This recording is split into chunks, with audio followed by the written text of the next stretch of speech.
Hi, I'm Tim. Welcome to Watchbox, and thanks for logging on. If you love this watch, email me, tmosso@thewatchbox.com. It's in the description below. Your purchase and pricing email question line for buying this or any watch you see on any Watchbox platform. Please reach out to me directly.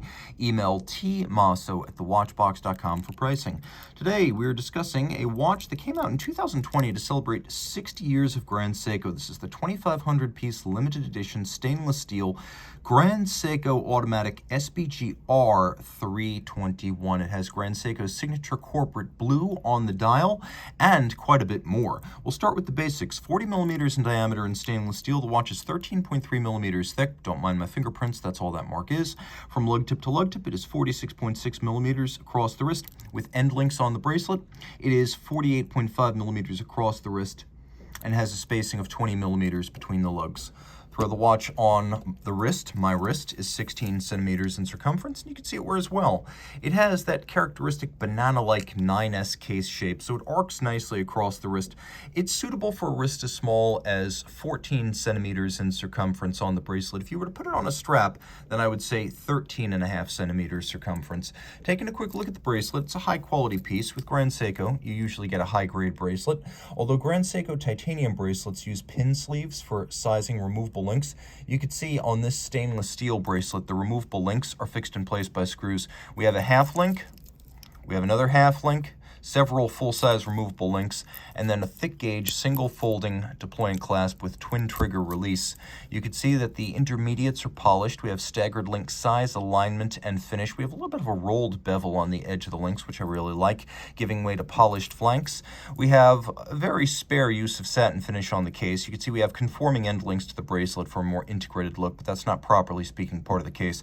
The lug hoods are part of the case. They're satinated. Everything else is this mirrored, optically smooth, flawless polish that is known as Zaratsu polish. Of course, its origins are on European-made Zalitz machines, but the foremost practitioners of this tin plate polishing method today are the folks at Grand Seiko and Seiko, and it takes about 3 years to master this art, so you're getting a hand-finished case when you buy this watch. You can also see there's an interesting tiered design, the flank, the bevel, and then the conical profile with a little bit of an overlap to the bezel itself. It's a very nuanced form. We have a bit of a sheer guard for the crown. The crown is a screw down. It is 100 meters water resistant blue, lustrous blue, glossy dial. All of the dial furniture, hands, logo, date frame, and indices finished on diamond tipped micro milling tools. These components are also made by hand. Now the watch has 2 subsidiary setting functions that are common to a lot of high-grade automatic watches.